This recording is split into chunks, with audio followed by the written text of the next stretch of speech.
Ngayong umagang ito, being the last Sunday of August, tomorrow ay Pasko na. Hallelujah! Praise the Lord. Tayo mo katabi mo, sabi mo, Merry Christmas. Bakit Pasko na? Kasi may berne. Makakasulubong na natin at madidinig si Jose Marichan. Longest celebration of Christmas is in the Philippines. Kaya mga nasa abroad, malungkot sila sapagkat iba raw ang celebration ng Pasko dito sa Pilipinas. Kasi nga ang haba po, pagsimula na September 1, at hanggang po sa first week of January ay Kapaskuhan celebration sa Pilipinas. And we thank the Lord. And being the last Sunday and the last day, bago magsimula ang Christmas celebration, ay nais po natin magbigay ng mensahe na magkoconnect sa ating pong series for the month at ganoon din po sa ating mga susunod na series po at celebration. Ito po yung katotohanan na kayo at ako ay meron pong tinatawag na power line. Sigaw nyo nga, power line. Alam niyo po, si Apostle James, sinulat niya po sa mga talatang ating binasa na si Elijah ay merong power line. Nag-pray siya at sinagot. Nag-pray uli siya at sinagot. At ang sabi po sa ating pong key verse, the prayer of a righteous man availeth much. Yan po ang sabi sa King James. Sa verse 16b, sa NIV, ang sabi, the prayer of a righteous person is powerful and effective. Sa King James, availeth much. Ladies and gentlemen, because of our special access to God, because Christ has come dito sa mundong ito, noong unang Pasko, nag-ayon ng buhay sa krus, namatay, inilibing, at nabuhay na magmuli. Hallelujah! You and I have power line. Alam niyo yung power line? Sino po ang umabot dun sa telepono na merong linya? Yan, ganyan. Sino po umabot na kahit hindi ganyan itsura, basta may cord? Sino po umabot sa may cord? Ayun, po, mga tapat, mga honest, po. Sino hindi na umabot sa may cord, di ba? Yung po mga ganitong telepono, meron pa itong tinatawag na party line. Alam niyo yung party line? Yung party line, di ba? Sister Ana, yung ba may kausap ka, tapos may sumasabat? Kasi yung telepono mo hindi solo. May ka-party line ka na tinatawag. May ibang gumagamit din. Kaya pag may kausap ka, may nag-angat ng telepono ng ka-party line mo, nakikisagot. Ganun po. Pero meron pong ganitong telepono noong panahon na meron pang bitay. Yung may bitay, yung binibitay yung mga kriminal. Meron pong nakadesignate na telepono doon po sa desk noong bitayan. At habang nagsisimulang bibitayin yung pong kriminal, ay nakatingin po, may nakabantay dyan sa telepono na yan. Yung talagang direct line, power line. Kasi pag biglang hihinto yung pagbitay. Kasi may tawag ang presidente. At sasabihin, hello, this is the office of the president. Ituloy ang bitay. Ay, hindi pala ituloy. So, ihinto ang bitay. At ihinto. Kaya, walang pwedeng party line yan. Walang pwedeng, yung line yan talagang power line na tinatawag. Walang pwedeng umabala, walang pwedeng umistorbo, walang pwedeng gumamit. Hallelujah. Did you know that you and I have our own individual power line to heaven? Can you hear that? Amen? Just like Elijah. Maybe sabihin nyo, si Elijah, propeta yan eh. Look at the verse. Elijah is just an ordinary man like you and me. Tingnan po natin. Ang sabi po dyan, si Elijah was human being even as we, yan.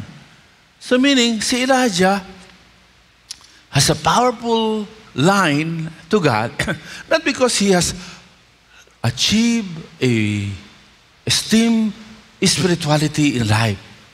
Oh, he has accomplished spiritual, breakthrough na siya lang yung gano'n, yung mga kagaya lang niya, mga propeta ang gano'n. No. Ang sabi ni Apostle James, no. Elijah is just like your seatmate. Hallelujah. Sabi mo sa tayo mo, pareho na pa tayo, pareho lang. Pareho lang. Ordinary man. And yet, hallelujah, praise God, binigyan siya ng power line. Sino niniwala meron siyang power line? Pumalakpakan ng malakas. Kaya sabi po ng talata, ano po ang sabi ng talata? The prayer of a righteous man availeth much. The prayer of a righteous man is powerful and effective. O tamo, sabi, righteous siya. Ako hindi righteous eh. Well, maliwanag po ang sabi ng Bible, there is no righteous, not even one, except Jesus Christ. Sabi sa Romans chapter 5, ano po, verse 15 and following. Basahin natin, ano po. Romans chapter 5, verse 15, 16, 17. Ano po? Tingnan po natin, ano po. And may the Lord speak to our hearts. Sabi po dyan, ano po. But the gift is not like the trespass. Ito po. For if the many died by the trespass of ilan? The one man, who is Adam, how much more did God's grace and the gift that came by the grace of the, sino to? Si Jesus Christ. Jesus Christ. Overflow to the many. Verse 16. Verse 16. Let the Lord speak to your heart. Nor can the gift of God be compared with the result of the one man's sin. The judgment followed one sin and brought condemnation. But the gift followed many trespasses and brought justification. Look, 17. For if by the trespass of the one man, who is that one man na nag-trespass? Sino po? May kausap ba ako? Kausapin niyo naman ako. No. Sino po yon? Si Adam. Ano po? Si Adam. Death reigned through that one man. How much more will those who receive God's abundant provision of grace and of the gift of righteousness reign in the life through the one man? Ano pangalan? Ano pangalan? Jesus Christ. Mga kapatid, may the Lord speak to your heart. Walang righteous except Jesus. Ngunit, kung itong si Jesus na righteous ay panampalatayanan mo at tanggapin mo siya sa iyong puso, ikaw ay dinideklarang righteous. Nandiyan ba kayo? Tingnan mo yung katabi mo, ha? He or she is righteous if he or she has accepted the Lord Jesus into his heart. It's not his own righteousness, but the righteousness of the Lord is upon him. Ang religion, magpaka-righteous ka bago ka lumapit sa Diyos. Ang relationship, ang gospel, lumapit ka sa Diyos at tanggapin mo si Jesus at ikaw ay kikilalaning righteous. Dahil doon, habang tumatagal, yung righteousness mo inside magmamanifest. And so when the Bible says through Apostle James, the prayer of a righteous man, it refers to ordinary men and women who are not sinless, who commit sin, and yet they have surrendered their life to Jesus, and therefore the righteousness of Christ is upon him or her. Wala bang palakpak sa Panginoon sa bagay na yun? And therefore the Apostle James said, Elijah is just like you and me. Elijah is just like your seatmates. Hallelujah. And he was able to use his power line. That's the reason why Satan would like to condemn you for your fault. That's the reason why Satan would like to condemn you for your sins. And the more you condemn yourself for your sin, lalo ka bumabaon sa kasalanan. But the more you embrace the gift of God's righteousness, the more you're able to live out the righteousness of the Lord because you are going to walk in the light. Hallelujah. And so let's go back, bago ako maligaw sa ating pong mensahe. The prayer of a righteous man, someone who accepted the Lord, the righteous Jesus, availeth much. So if you have accepted the Lord, then you are one of them. Hallelujah. And if you have not accepted the Lord, you can just say, Lord, I need you. Forgive me for my sin. I open my heart and I ask you to come into my life and I accept your eternal life. I accept your righteousness. Hallelujah. Wala bang mas malakas na palakpak sa Panginoon? Kaya tayo, nagbabago ang buhay natin kasi binago na tayo sa loob. Hindi nagpapakabago ka para hopefully maging bago ka. No. binago ka na inside you when you accepted the Lord. And therefore, one of the benefits, ladies and gentlemen, of being born again is that you have a power line. And what are the things that the Apostle James would like us to understand about your power line, about your prayer life? Well, una, sabi niyan si Elijah raw, he prayed earnestly.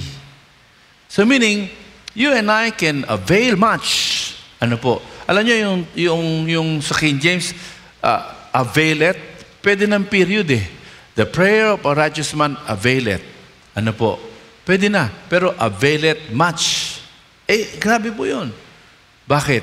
Number one, whenever he prayed, hindi mas magaling mag-pray siya. No. Hindi pagalingan. Kundi, kailangan lang earnest. Tao sa puso. Tagos sa puso pag nagpe-pray. Ikaw ba pag nagpe-pray? Do you pray earnestly? What do you mean by praying earnestly? Well, there are 3 things we would like to share with you about praying earnestly. Una, dapat focus ka. Pagkausap mo ang Diyos, focus ka sa Diyos. Ha? Pag yung Panginoon, dalangin po namin, nanawa po ang amin po. Yung kalan, patay ka lang. Sana nga po, ano na nga ba? Sabi, hindi. Focus. Sigaw niya, focus. Pakilakasan po, focus. Kaya mga kapatid, whenever we pray, you focus on the one you're talking to. Yung maliliit na bata, pagkausap mo, hindi ka nakatingin, kinukuha yung mukha mo. Ibig sabihin, they expect your focus. And whenever you and I pray to God, focus tayo sa Diyos. Can I hear louder, amen? Hindi aligaga ka. Pag aligaga ka, habang nagpe-pray ka, hindi earnest yun. Pangalawa po, when we pray earnestly, it means not just focus. Ano po? Makikita natin yan sa Romans 10:1, 1 Kings 17:1. Dapat focus. Ano po? And then, pangalawa po, yung pong intensity. Pag nagpe-pray ka, talagang intense. Involve lahat. Hallelujah. Hindi yung empty words lang. Alam niyo po, mahalaga po ito. Ngayon, yung mga politiko, dinidribo lang tayo. Ha? Nagdidiri ako sa mga nagnanakaw sa flood control fund. Pero hanggang salita lang. Nandiyan ba kayo? Huwag naman tayong paluko. Niluko na tayo eh. Nagpapaluko ka pa sa mga motherhood statement. Ha? Ako'y namumuhi. Ako'y nandidiri. Pero wala namang ginawa. Ilang taon ng senador. Samantalang si Pampilo Lacson, ilang buwan pa lang na senador, nag-research na, ibinulgar na. Kung lahat na ganyan, nandiyan ba kayo? Yun ang sincere. Baging ang Pangulong Marcos, salamat, binubulgar niya. Pero Pangulo siya. He has the power. Let the records be available to the public. For after all, it's a public record. Kung talagang sincere ang Pangulong Marcos, let the records be available to the sovereign Filipino people. Kaya pag-pray natin, salamat sa kanyang ginawa. Ituloy naman niya. Ano po? To make the documents available to the public. At yung ating nakaraang ombudsman, abay, pinahirapan ng pagkuha ng salin. Samantalang Constitution tells us, public document yan. So nawa yung mapipiling ombudsman, i-reverse. Yang desisyon ng dating ombudsman na mali at hindi tama. Kaya nagpista ang mga kurakot dahil hindi makuha-kuha ang salin. Dapat yan salin. Available yan. At maganda yung sinabi ni Attorney Kim Hinares nung siya ini-interview as one of the candidate na ombudsman. Sabi niya, kung ako'y mapipiling ombudsman, ang lifestyle check, hindi lang sa mga opisyal, pati sa mga anak ng opisyal. Totoo naman. Nasubaybayan niyo ba? Ha? Sabi nung anak ng isang na-i-involve, magkano nagastos natin? 700,000. Chicken. Ano? Chicken ba sabi? Ha? Ano sabi? Di ba? Maliit lang yan. Tapos, di-display ng mamahaling mga bag, samantalang mga Pilipino naghihirap. Ibig sabihin, huwag tayong basta madaling madaya ng mga empty statements ng mga politicians natin, mga kapatid. Mga minamahal. Whenever we come to God, hindi natin siya mabobola ng ating empty words. Kailangan yung intensity of the heart kasama. Hallelujah. May puso. Nandiyan ba kayo? Are you still listening? So whenever you pray, focus. Second, intense. Kasama puso. Pangatlo, earnest prayer involves also yung pong brokenness of the heart. The brokenness of the heart. Sabi po sa Psalm 34:18, saka 2 Chronicles 7:14, brokenness. Nagpapakumbaba tayo when we pray. So si Elijah, just like any ordinary human being, but whenever he prays, he pray earnestly. Focus, with intensity, at humble. May broken heart. Hallelujah. Pangalawa, yung power line ni Elijah na available sa atin lahat, it's a prayer not just with the earnestly, kundi pray, consistently. Hallelujah. Ang sabi po ng talata, again. Again. Pakibasa nga po natin. Sabi dyan, no? Sabi una, nag-pray siya na wag umulan. Hindi umulan. Muli, nag-pray siya. Umulan naman. Grabe. Sino gusto ganun prayer life? Every time nagpe-pray, sinasagot. Can you hear louder amen? Pumalakpak nga yung ganun ang gustong prayer life. Yun. So, pakibasa nga po. Pakilakasan po. Again. Again. Ayun. So meaning, consistently, hindi lamang pag may problema, Lord, pag wala ng problema, pabanjing ba? No. It's got to be regular thing. Just like the Lord Jesus, He set aside time to pray. Tapos, sabi rin ni Apostle Paul, pray without ceasing. Consistent prayer means you set aside time in a day to pray, to talk to God. Pangalawa, ito yung una natin sa ating subpoint, walang mintis. Pray without ceasing. Always be in the spirit of prayer. Ibang ikaw ay nagluluto at natalamsikan ka ng mantika. Uy, ano ko, sakit Lord. Diba? Sarap ng gano'n, di ba? Nandiyan ba kayo? Ibang inutusan mo yung anak mo. Anak, pakihablo nga yung mantika. Padabog-dabog pa yung anak mo. Para bang pwede kang, Lord, ano ba anak ko? Minsan lang nautusan. Nagdadabog pa. Ang sarap ng ganun. Tama ho ba? Nandiyan ba kayo? May kausap po ba ako? Kausapin niyo naman ako. Ano? Can you hear amen? Ganun po yung pray without ceasing. Hindi lang yung, lagi ka Panginoon. Hindi lang po. Set aside time where you can focus. Tapos every day, you acknowledge that God is with you. You can whisper to Him anytime. Na traffic, na baha, Lord, na baha, saan ako dadaan. Ang sarap ng ganun. Ano po? Nag-aabang ka ng taxi. We can never forget the experience ng aking wife at ng aking pong bunsong anak na si Caleb. Doon sa Baguio, hindi sila masakay-sakay sa taxi. So, ang dami pala nag-aabang ng taxi pagdating nila. Nako. So, hindi naman nakapila, nandun nag-aabang. Kung saan mahinto ang taxi, doon may nasusuka na ano. Tapos sabi ng asawa ko kay Caleb, bata pa po siya noon, pray tayo anak. Tapos pray sila, Lord, bigyan mo kami ng taxi. Biglang may huminto na taxi, bumaba yung sakay, at nakasakay na sila. Tapos kinatok sila ng Amerikano.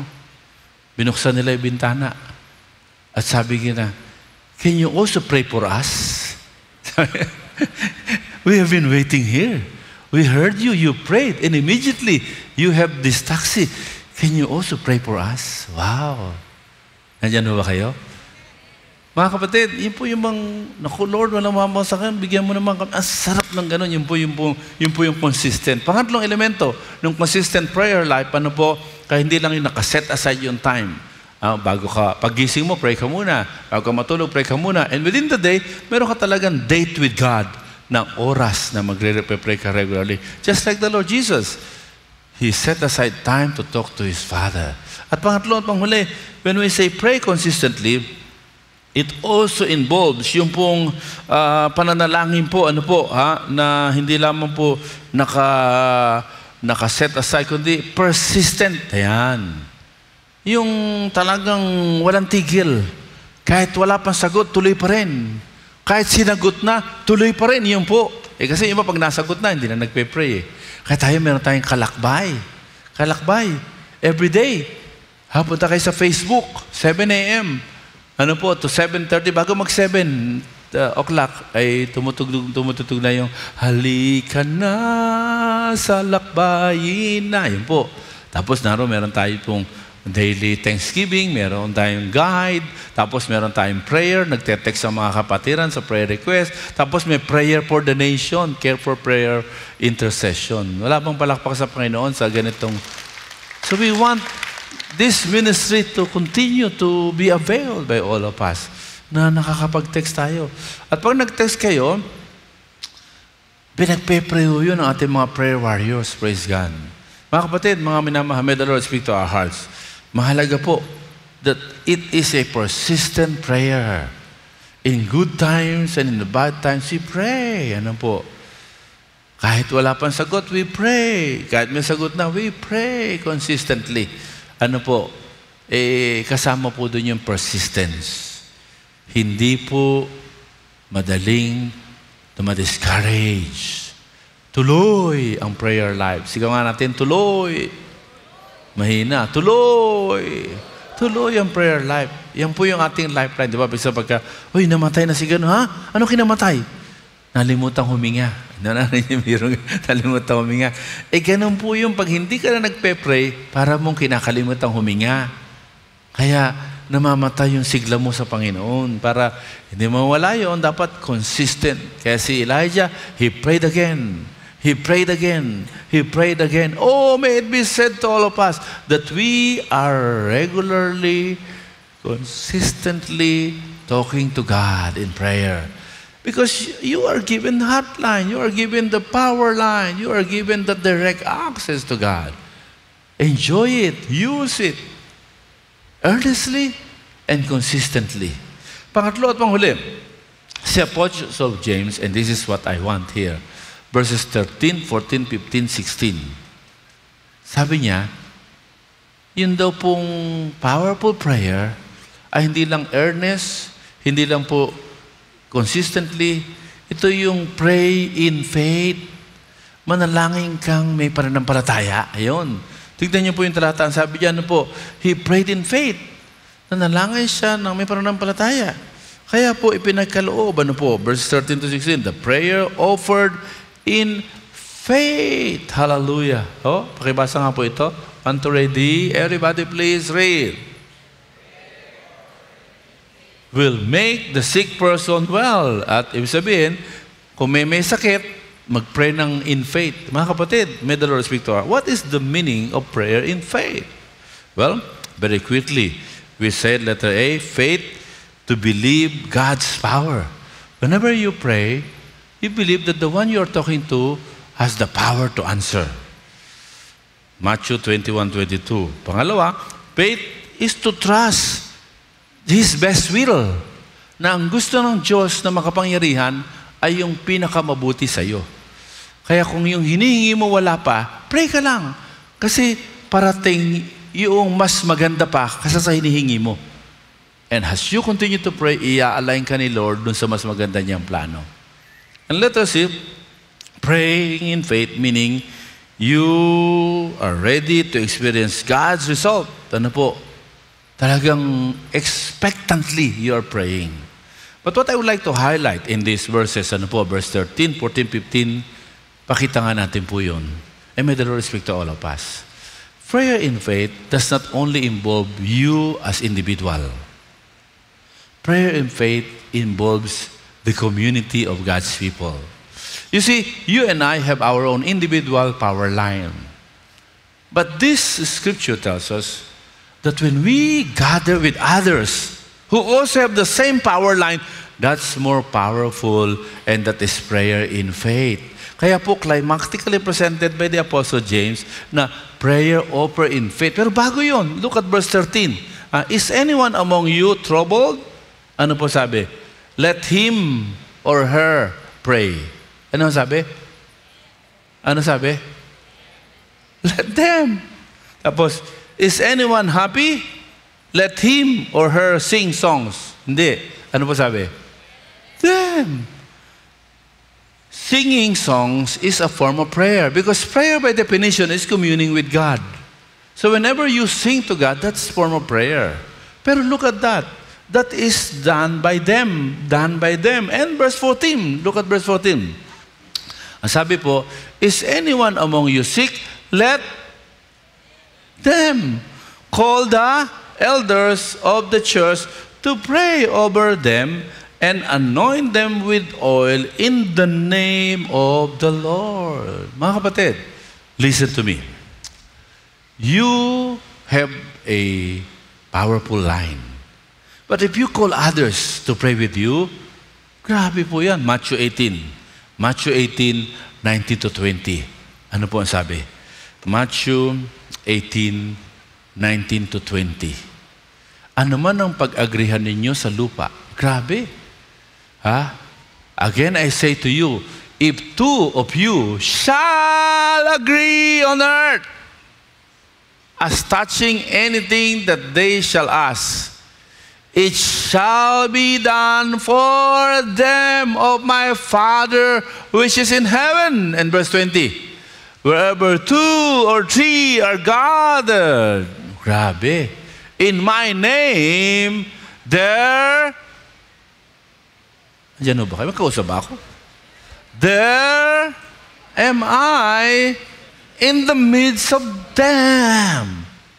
There is power in communal prayer. There is power when you pray individually. But when you have others who have the same power line, powerful, you can avail much. So when the Apostle James said in the latter verse, offered in faith, kasama yung mga kapatiran.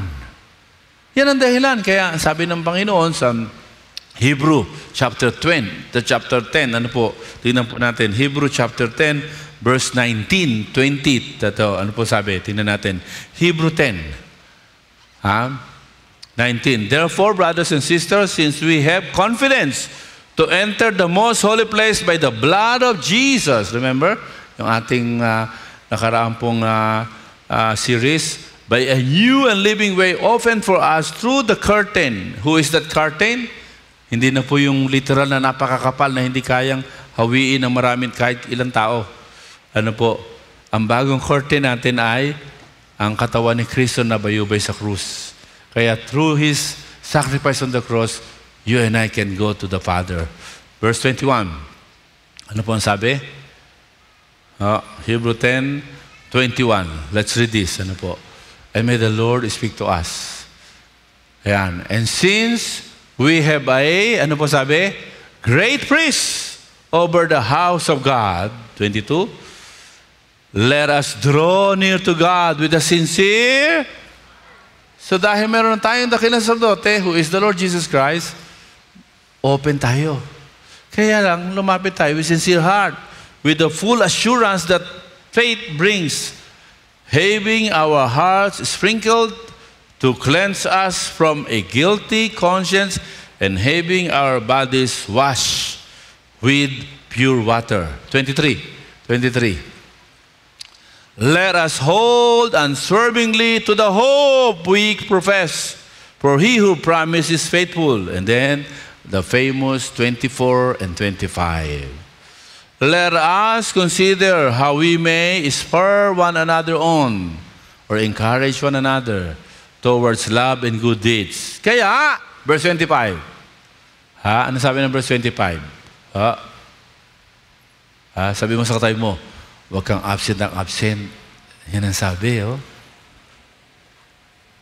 Diba? Tama ba ako? Huwag kang absent ng absent sa pagtitipon.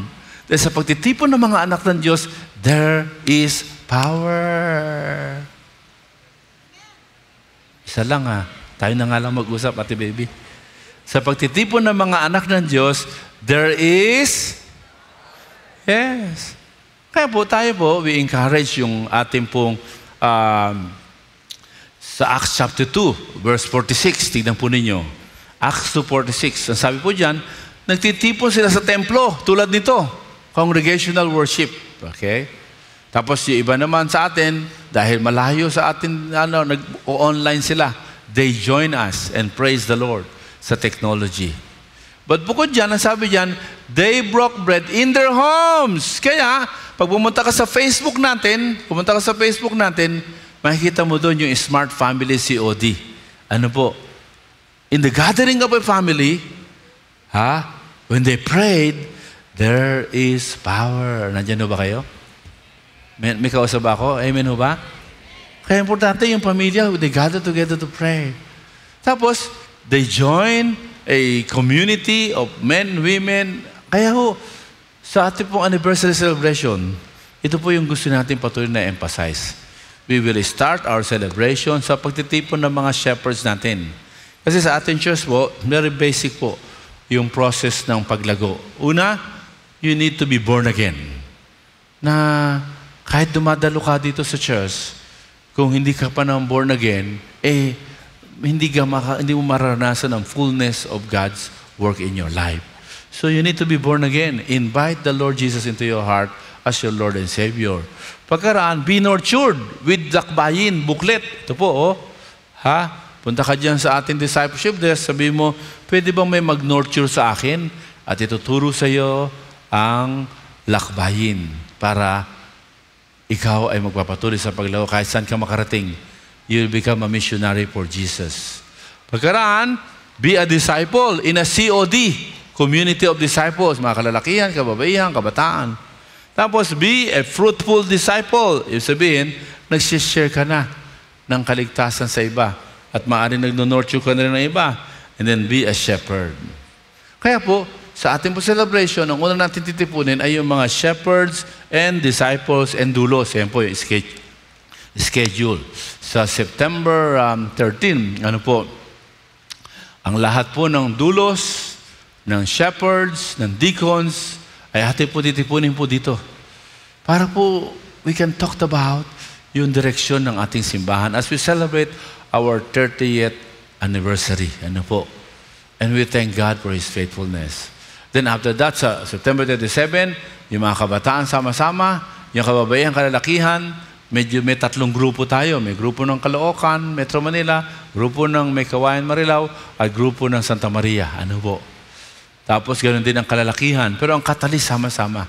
So that we can re-emphasize that we are not to journey alone. We are to journey with others. And as we journey with others, when we go back to our home, let's gather our family. And when we pray, and in the midst of us, there is power. Hallelujah. In the midst of us, there is power. Can you hear amen? So whenever you come to worship God, the Lord is here. And so, when we worship Him, He knows our burden, and He cannot just ignore your requests and prayer to God because there is power in the midst of His people. 2 o 3 nga lang Talagang ramdam na ang presensya nila. Paano kung higit pa? Sama-sama. Kaya, on October 11, our 30th anniversary, panauhin natin si General Cesar Binag, who was supposed to retire as Chief PNP. Pero sa kanyang paninindigan, hindi niya kinompromise. Kaya gusto sana siya, sapagkat he has a very high qualification, studies, and experience. Pero dahil sa kanyang conviction, hindi siya naging Chief PNP. Alam nyo, he was discipled by our ministry, Campus for Christ, sa PMA pa lang. At nung siya po'y lieutenant, at saan man siya mapuntang field, nagdi-disciple sila. And he is not just one. Marami po sila. Iba't ibang batches na di-disciple po ng aming ministry ng Campus for Christ. Kaya po kahit saan sila makarating, sila ay nagdi-disciple. Hanggang sa nung siya po'y naging opisyal na, mas marami silang nagdi-disciple. Hanggang sa sila naging general na-institutionalize niya ang ministry sa kapulisan. Kaya kahit retire na siya, tuloy-tuloy pa rin ang mandatory Bible study sa mga pulis. Pwede yung palapakan natin ng Panginoon sa bagay na yun. Kaya nga ngayon, naghahabol kami. Dahil kuminsan yung mga pastor na nagtuturo ang medyo may problema. Kaya kailangan i-disciple yung mga pastor na nagtuturo sa pulis Dahil minsan napapahiya ang ministry. Kaya meron tayong National Disciple Making Campaign para maparallel. And General Cesar Binag, a dear friend of mine, is coming on our anniversary to share with us that generational impact na naranasan niya. Na nagtiyaga yung aming mga missionary sa kanila when they were cadet, hanggang sa naging lieutenant, and wherever they are, we channel them to discipler sa iba't ibang lugar ng Pilipinas at we journey with them. Praise the Lord! And we would see the impact of disciple making in the life of Brother Cesar Binag. Sa 30, October 11. Kaya, ang prayer natin ay mapuno natin to. Bubuksan po natin yung extension ng ating balcony. Naglagay na tayo ng aircon dun. At pati po dyan mag-overflow. Kasi yung katabi mo, mag-i-invite ng bago bisita. Tingnan mo yung katabi mo. Mag-invite ka. Huwag kang mag-absent. Huwag kang mag-absent. And we want to glorify God as we celebrate our 30th anniversary. Pwede bang isa pang malakas na palakpak sa ating Panginoon? What are we saying? Well, prayer over in faith means hindi lamang naniniwala ka sa pinagpe-pray mo at sa pangako ni God sa Word of God. Kundi naniniwala ka that when you pray with other believers, there is greater power. Kaya, pray with others. Join our kalakbay. Join our COD. And tell them your prayer request and let us pray for one another. Kaya sabi diyan, call the elders. Sino yung elders? Yung po yung nag-aalaga. Yung po yung nag-shepherd. Kaya sabi sa aklat ni Pedro, shepherd the flocks of God. So anyone who helps people to grow in the Lord, they are called elders and shepherd. Kaya we can experience greater power. Hallelujah. Alam nyo, the Western culture made yung elder na parang position lang. Pero hindi sa Bible po, hindi position, function yun function. Whenever you are helping people grow, whenever you are following up on a disciple to become fruitful, you are called elder and shepherd. Hallelujah. Mind you, huwag mong sarilinin ang naman dalahin mo.